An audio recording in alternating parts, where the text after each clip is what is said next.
Kepala Seksi Pengawasan dan Konsultan 1 KPP Pratama Badung Selatan, Yuniarsa Hakim menjelaskan, Koperasi Simpan Pinjam wajib mengikuti persyaratan pemotongan wajib pajak, tarif pemotongan atau pembayaran bunga sesuai dengan jumlah bunga yang dihasilkan.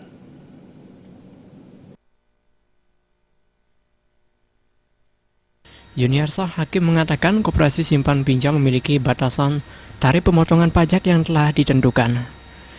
Tarif pajak yang sudah ditentukan tersebut sesuai jumlah bunga yang dihasilkan. Jika di bawah 250.000 akan dikenakan pajak sebesar 0%. Pembayaran bunga simpanan di atas 250.000 dikenakan pajak 10%. Yuniarsa Hakim menjelaskan yang menjadi dasar pengenaan pajak koperasi yakni biaya yang berhubungan langsung dengan usaha, pemberian jasa dan operasional koperasi. Khas koperasi itu kan simpan pinjamnya. Nah, dari proses simpan pinjam ini, dari sisi proses bisnis kan ada namanya bunga.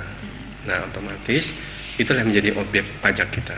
Ya, jadi simpan. Dan mekanismenya untuk pemungutan bunga ini melalui pemotongan yang dilakukan oleh pengurus, ya, atas pembayaran bunga itu. Nah, selanjutnya masalah tarif. Ya.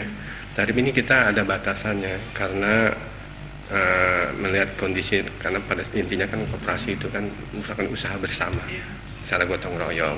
Jadi Dirjen Jenderal Pajak membatasi sampai dengan pembayaran bunga simpanan itu 240.000 itu dikenakan pajak, tapi dengan tarif 0%.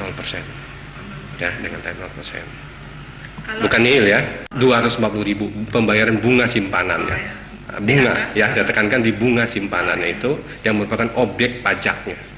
Nah, itu kalau sudah melebihi itu berarti kena pajak dengan tarif 10%. Yuniarsa Hakim lebih lanjut menjelaskan